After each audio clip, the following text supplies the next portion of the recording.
சமையலுக்கு ஒரு சூப்பரான பாய் வீட்டு ஸ்டைல் சிக்கன் பிரியாணி எப்படி செய்யறதுன்னு பார்க்கலாமா? வாங்க வீடியோக்குள்ள போகலாம்.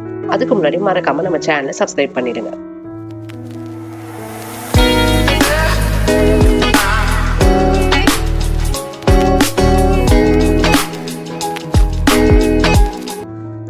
குக்கர் நல்லா ஹீட் ஆனோம். 2 டேபிள் ஸ்பூன் ஆயில் சேர்த்துக்கிறேன்.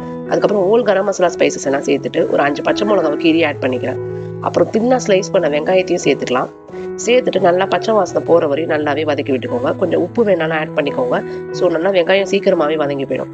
அதுக்கப்புறம் ஒரு 2 டேபிள் ஸ்பூன் இஞ்சி பூண்டு பேஸ்ட் போட்டுட்டு நல்லா அது பச்சை வாசனை போகிற வரையும் வதக்கிக்கலாம்.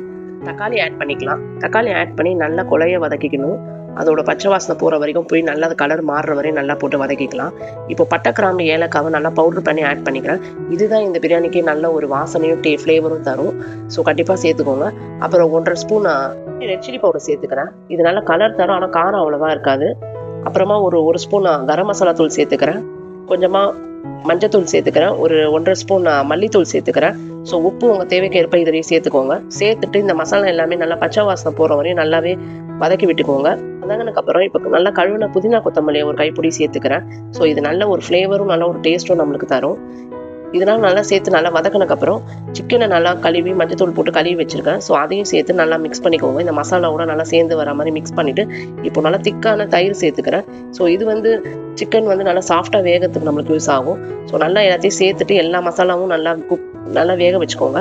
ஒரு 10 நிமிஷம் ஸ்லோ ஃப்ளேமில் வச்சு நான் குக் பண்ணிக்கிறேன். இப்போ நல்லாவே சிக்கன் நல்லா வெந்துருச்சு. இப்போ நான் தண்ணி அரிசிக்கு 1க்கு 1.5 ரேஷியோவில் நல்லா கொதிக்க வச்சு இதை சேர்த்துக்கிறேன். ஸோ சேர்த்துட்டு நல்லா கிளறி விட்டுக்கோங்க. பிரியாணி அரிசி 1/2 hour கழுவி ஊற வச்சுருக்கேன். ஸோ அதை தண்ணி வடித்து நல்லா சேர்த்துக்கிறேன். ஸோ சேர்த்துட்டு நல்லா எல்லாம் அரிசி தண்ணி எல்லாமே சேர்ந்து ஒரு வாட்டி கிளறுங்க. ரொம்ப கிளறாதீங்க, அரிசி உடைஞ்சிரும். இப்போ ஒரு 2 டேபிள் ஸ்பூன் நெய் சேர்த்துக்கிறேன் லாஸ்ட்டில். ஸோ இது ஒரு நல்ல ஃப்ளேவர் தரும் நம்மளுக்கு குக்கரை ஓப்பன் பண்ணும்போது. ஸோ நெய் சேர்த்துட்டு நல்லா இப்போ உப்பு காரம் எல்லாமே செக் பண்ணிக்கோங்க. லாஸ்ட்டாக செக் பண்ணிவிட்டு இப்போ நான் குக்கரை மூடிடுறேன். நான் ஹை ஃப்ளேமில் வச்சு நான் 2 விசில் தான் குக் பண்ணிக்கிறேன். ஸோ 2 விசிலே நல்லாவே வெந்துடும். இப்போ பார்த்தீங்கன்னா நம்ம சூப்பரான சிக்கன் பிரியாணி ரெடி ஆகிடுச்சு. நல்லாவே வெந்திருக்கு.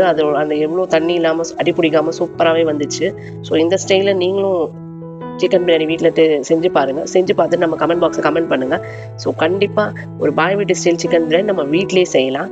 உங்களுக்கு எப்படி வந்துச்சுன்னு செஞ்சு பார்த்துட்டு கமெண்ட் பண்ணுங்க. இந்த வீடியோ உங்களுக்கு பிடிச்சிருக்குன்னு நினைக்கிறேன். பிடிச்சிருந்தா கண்டிப்பா ஷேர் பண்ணுங்க, லைக் பண்ணுங்க. மறக்காம நம்ம சேனலுக்கு சப்ஸ்கிரைப் பண்ணுங்க.